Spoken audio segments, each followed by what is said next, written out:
जानवर ने जो एक्ट करना था करता, वो कभी ये नहीं कहता कि मैं तुम्हें तारे तोड़ के दूंगा, मैं तुम्हें चांद तोड़ के दूंगा, और फिर किसी लड़की का मिस यूज़ कर लिया या किसी लड़के का मिस यूज़ कर लिया और बाद में कहा चलो सलाम अलैकुम। कभी किसी जानवर ने किसी के साथ ऐसे वादे किए हैं? ये इंसान हैं जो फंदे डालते हैं, उन फंदों में फिर उन मासूमों के साथ खेलते हैं। और जो तुम लोगों की ये लड़ाई है, ये मिट्टी के वजूद को लेकर बार बार लड़ाई है, क्या है तुम्हारा मिट्टी का वजूद? और यहाँ एक और बात याद आ गई, ये एक और सवाल मुझसे पूछा गया, जी ये बताइए कब्रिस्तान में जो ख़वातीन है वो नहीं जा सकती, मैंने सुना है। फिर मर्दों और औरतों के कब्रिस्तान ही अलग अलग कर दो। जब तुम्हारी कोई खतून फौत हो जाती है, मर जाती है, तो उसे कहाँ लेकर जाते हो? कब्रिस्तान में मर्द मुर्दे भी लेटे होते हैं कि नहीं लेटे होते? तो फिर भी देख लिया उन्होंने औरत को। अब तुम कहोगे नहीं वो मरी हुई है, वो जिंदा को नहीं देखना है। तो जिंदा तो रूह अंदर है, तो सभी की रूह है। आप लोग ऐसा करो, कब्रिस्तान अलग अलग करो, मर्दों के कब्रिस्तान अलग करो, औरतों के कब्रिस्तान अलग करो। और भाई जिसका हकीकत में माँ बाप चला जाता है, उसकी दुनिया उजड़ जाती है, उस पर क़यामत बीतती है। हम लोगों का प्रॉब्लम यह है कि हम किसी चीज़ को अपने नुक्ता नज़र से देखते हैं, उस इंसान के नुक्ता नज़र से नहीं देखते। वहाँ हम लोगों में प्रॉब्लम आता है। काश हमारे अंदर ये सेंस आ जाए कि हमने इसको अपने नुक्ता नज़र से नहीं देखना, हमने इसको उस इंसान के नुक्ता नज़र से देखना है, तो हमारे अंदर कभी भी प्रॉब्लम ना आए। किसी की माँ मर गई है, वो उसकी कब्र पर चला गया है, माँ की याद आ गई है, उसने कब्र के ऊपर हाथ डाल दिए हैं, एक बोसा ले लिया कब्र का, तो वो लोग फतवे शिरक बिद्दत। और यहाँ जब रूहानी बंदे, अल्लाह ने फजल करना है, मिशन स्ट्रांग होना है, ये तुम लोगों जो अपने साथ मिलाया है, इसलिए मिलाया है ना कि मैं एक था तो एक की जिम्मेदारी ज़्यादा होंगे तो मेरे साथ ज़्यादा की जिम्मेदारी है। अल्लाह ने पूछना है, मुझसे भी पूछना है, तुम लोगों से भी पूछना है, क्या करके आए हो इस वक्त, अपना अपना बताओ। ये ज़रूरी है अमर बिल मरूफ़ करना, नहीं अनिल मुनकर करना। बताओ मुझे कितना तुमने नहीं अनिल मुनकर किया है, किस किस बुराई से तुमने रोका है, कितनी तुमने करप्शन रोकी है, कितनी बेईमानी रोकी है, कितना जो गलत मलत लिखा गया है किताबों में, क्या तुम्हें पता चला है? इस वक्त तुम मर जाओ, अल्लाह पाक तुमसे पूछ ले कि मेरी किताब में ऐसे नहीं ऐसे लिखा था, तुमने क्या किया, क्या जवाब दोगे? दोबारा तुमसे कह रहा हूँ, मरना तुमने ज़रूर है। आज मर जाओ, कल मर जाओ, मर गए हो, अल्लाह पाक ने पूछ लिया, हाँ बताओ क्या नहीं अनिल मुनकर करके आए थे, क्या किया, दिखाओ अपना नामा माल, तो क्या जवाब दोगे? तुम्हारे पास क्या जवाब होगा? तुम्हारे पास कोई जवाब ज़ाहिरी तौर पर नज़र नहीं आ रहा। फिर प्रॉब्लम आ गई। तुम कहो फ़लाँ हस्ती बचाएगी, फ़लाँ हस्ती बचाएगी, उन हस्तियों ने अपने असूल रख दिए हैं। सबसे बड़ी हस्ती ने यह कह दिया हुआ है दुनिया की कि जो मिलावट करेगा वो मुझसे नहीं है, जो हमारे बड़ों का अदब छोटों से प्यार नहीं करता वो हमसे नहीं है। बताओ, अपना तजिया कर लो। मिलावट को खाने पीने की चीज़ों की मिलावट तो नहीं है, किरदार की भी मिलावट है। अगर शोहर बीवी के पास बैठा है और उस वक्त उसके जहन में वो अपनी बीवी नहीं है, किसी और के ख्यालों में खोया हुआ है, चाहे कोई एक्ट्रेस है, चाहे कोई भी वो खतून है, लेकिन वो अपनी बीवी के पास बैठा हुआ, उसके जहन में किसी और औरत का ख्याल आ रहा है, ये मिलावट है। इसी तरह एक खतून बैठी है, उसके जहन में अपने शोहर का ख्याल नहीं है, अपने शोहर का अदब एहतराम नहीं है, किसी और, किसी भी एक्टर का, नीली बीली पीली आंखों वाला को हो सकता है उसके जहन में वो ख्याल आ गया है कि वो बड़ा अच्छा है, वहाँ अपने शोहर की वो कदर नहीं कर रही, ये भी मिलावट है। ये मिलावट नहीं है, ये मिलावट है। जो शोहर है वो अपनी बीवी के साथ मुखलस हो तन मन धन से, और जो बीवी है वो अपने शोहर के साथ मुखलस हो तन मन धन से। इस रिलेशन में सबसे ज्यादा मिलावट पाई जाती है। जितने ही जब तुम अपने शोहर बीवी के पास बैठा है, वो किसी और लड़की की नीली आंखों वाली या और किसी गोरे रंग वाली लड़की में खोया हुआ है, वो तो मिलावट कर रहे हो तुम। फिर उसी के पास चल जाओ, इस बेचारी के साथ क्यों बैठे हुए। ऐसी जो खतून अपने शोहर के पास बैठी है, उस वक्त उसके जहन में, उसका जहन किसी और लड़के की तरफ है, नीली आंखों वाले पे, गोरी रंगत वाले पे, वो मिलावट कर रही है अपने शोहर के साथ। मुखलसपन नहीं है, मुखलसपन होना चाहिए। तुम्हारे अगर किरदार में मुखलसपन नहीं है, तुम मिलावट कर रहे हो। जब तुम मिलावट कर रहे हो किसी भी तरह की, खाने पीने की, किरदार की, सोचों की, ख्यालात की, तुम जब मिलावट कर रहे हो, तुम सरकार के उम्मती रहे ही नहीं हो। जब तुम सरकार के उम्मती नहीं हो, तुम्हारी बख्शिश का सवाल कहां से आ गया। ये तुम्हें समझना है, बार बार तुमको ये बात समझनी है। मुखलस रहो। और जो तुम लोग इस्लाम का लबादा ओढ़ कर मुनाफिकत करते हो ना, इस मुनाफिकत को छोड़ो। इस्लाम ने निकाह को आसान कर दिया। तुम लोगों ने अगर उसको मुश्किल बनाया है तो उसका जिम्मेदार तुम हो, इस्लाम नहीं है। इस्लाम परफेक्शन में था, इस्लाम ने अपना पैगाम दे दिया। अब तुम जो समझो तुम्हारी मर्जी।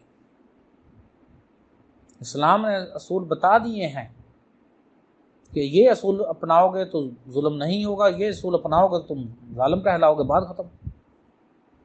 ये तो आगे तुम लोगों ने सोचना है कि तुम किस रास्ते पर जाते हो, ये सोचो। अब जो हमसे अगला सवाल पूछा गया है कि आदम अलैहिस्सलाम को फरिश्तों से सजदा क्यों करवाया गया, और फिर मैं यहाँ बता दूँ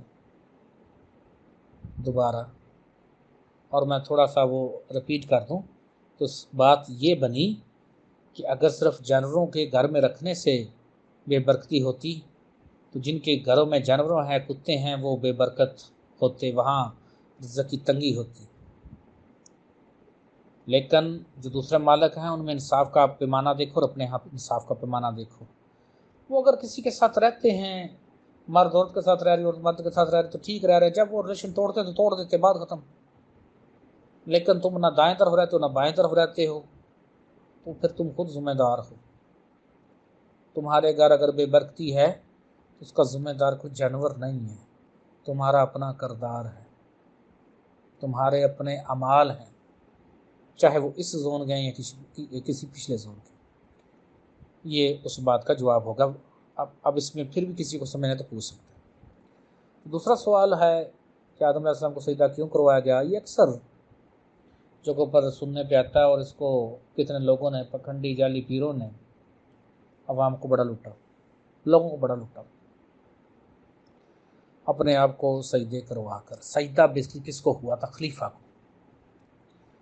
मुख्तलिफ जगहों पर जब वाक़या आता है, लोग एक बात सुनते हैं, लेकिन जब इल्म नहीं लेते परफेक्शन में, तो वहाँ प्रॉब्लम आता है। ये जो आदम अलैहिस्सलाम का वाक़या मुख्तलिफ जगहों पर कुरान पाक में आया है। तो एक है आदम की क्रिएशन, जो मिट्टी के वजूद में रूही से रूह अलग हुई, और हम बेसिकली रूह कहेंगे अपने समझने के लिए, वरना जो जिस चीज़ से जो चीज़ अलग होती है वही होती है वो चीज़। दूध में से किलो दूध निकाल लो तो तुमने क्या लिया है, और दूध ही लिया है ना, तुम उसका कोई और नाम रख सकते हो, नहीं रख सकते हो। लेकिन क्योंकि यहाँ अवाम का शऊर नहीं है पूरा, और अवाम समझती भी नहीं है, अब रूही से जो चीज़ अलग हुई वो रूही ही होगी। वो तो लोग उसको जो मर्जी समझो, लेकिन हकीकत में तो यही है ना, वो तो नहीं बदल सकती ना बात। तो खैर, जब आदम की क्रिएशन हुई, आदम बेसिकली भूल गया कि मैं कोई रूह हूँ या रूही का हिस्सा हूँ या मैं कोई एनर्जी हूँ। उसे ये पता लगा कि मैं आदम हूँ, और बेसिकली आदम आज मैंने समझाया, और जो लोग यहाँ आए थे उनको मैंने समझाया। और ये बड़ा आसान लगता है घर बैठे सोशल मीडिया पर सुन लेना। और अक्सर तो दोस्त जो हमारे ग्रुप में, वो मुख्तलिफ ग्रुप्स में होते हैं, उन्हें लगता है यहाँ बड़ी बात मिलेगी, यहाँ बड़ी बात मिलेगी, रातों रात यहाँ से लब। ऐसे कोई भी नहीं मिलता। मेहनत करनी पड़ती है, तब कहीं जाकर अमृत जागती है। जो मेहनत करते हैं अमृत पाते, जो मेहनत नहीं करते अमृत नहीं पाते। So simple. तो खैर, जब हम इस वाक़े को पूरा पढ़ते हैं ना, तो अल्लाह पाक ने आदम अलैहिस्सलाम को इल्मुल अस्मा सिखाया, दिया गया। और फिर अल्लाह पाक ने कहा पहले फरिश्तों से कि इनके नाम बताओ। उनको नहीं आया। जब आदम अलैहिस्सलाम ने इल्मुल अस्मा इस्तेमाल किया और बताया, अब इल्म की फर्जियत हो गई, तो फिर अल्लाह पाक कहते हैं कि अब आदम को सजदा करो। तो सजदा किस बुनियाद पर हुआ? इल्म की बुनियाद पर फरिश्तों ने किया। अब यहाँ कहीं फरिश्ते तुमको नजर आ रहे हैं जी, यहाँ आदम को क्यों सजदा नहीं किया जाता? भाई वहां फरिश्तों को हुक्म था खलीफा को सजदा करना है। यहाँ कहीं फरिश्ते हैं, कहीं अल्लाह इंसानों को हुक्म दे रहा है कि तुम इंसानों को इंसान सजदा करो। यहाँ फिर दो टर्म्स बन जाती है। एक है यहाँ से जो उठते हैं लोग असफल साफिलिन डेटा को चीरते हुए, असर तकवीम शऊर पाते हुए, जो फिर उसके नूर से शहीद हो जाते हैं। जब वो उनको अपने नूर से शहीद करता है और उनको फिर उसे खून बहा अदा करना पड़ता है, और खून बहा उनका वो खुद होता है। ये अलग कैटेगरी बनी है। वो लोग जो उस अमृत को पाते हैं, वो सुप्रीम तरीन शऊर में जब पाते हैं, जब वो उस लम्हे में होते हैं जब वो इंसान नहीं होते, जब वापस वो रूही के नूर और शऊर में, जब उसके नूर में नूर होते हैं, उस वक़्त वो इंसान नहीं होते। लेकिन जब वो वापस वहाँ से पलटते हैं, आलम बाहूत में कायम होते हैं। अब यहाँ क्या बताऊँ तुमको, यही बता सकता हूँ कि आलम बाहूत में कायम होकर जब वो नीचे के आलमीन में उसी शऊर में रहते हुए आते हैं, तो तमाम मखलूक़ात को उनका इस्तक़बाल करना पड़ता है। तमाम मखलूक़ात से मुराद यहाँ तमाम मखलूक़ात ही हैं, तुम्हारी रूहों समेत। जो भी ये रूहानी अमल होता है, जो भी रूहानी ये प्रोसीजर है, जिसके साथ होगा वो देख लेगा, जिसके साथ नहीं होगा वो ना देखे। अब जब यहाँ वो अजीम तरीन रूहें, वो अजीम तरीन हस्तियाँ आती हैं, यहाँ जो लोगों ने अपनी रोज़ी रोटी के पखंड बनाए होते हैं, जिनकी आठवीं अकल से भी बातें बड़ी होती हैं, वो क्या करेंगे? कुरान उनको हदायत दे नहीं सकता, क्योंकि वो क्या हैं? असफल साफिलिन। वो मुत्की बने नहीं, उन पर गैब ज़ाहिर नहीं, ईमान की परफेक्शन नहीं। तभी पूरा कुरान पाक कैसे उनको हदायत देगा? कुरान ने अपने असूल वाज़िया किए। जो मसलसल कुरान पाक पढ़ेंगे, मसलसल गैब के मुशाहदे की कोशिश करेंगे, खुद पर खुद रोशन होंगे, कुरान पाक उनको उतनी हदायत देता जाएगा, उतना उनको समझाता जाएगा। तो जो खुद पर रोशन नहीं होते, उन्हें कौन सी किताब हदायत दे सकती?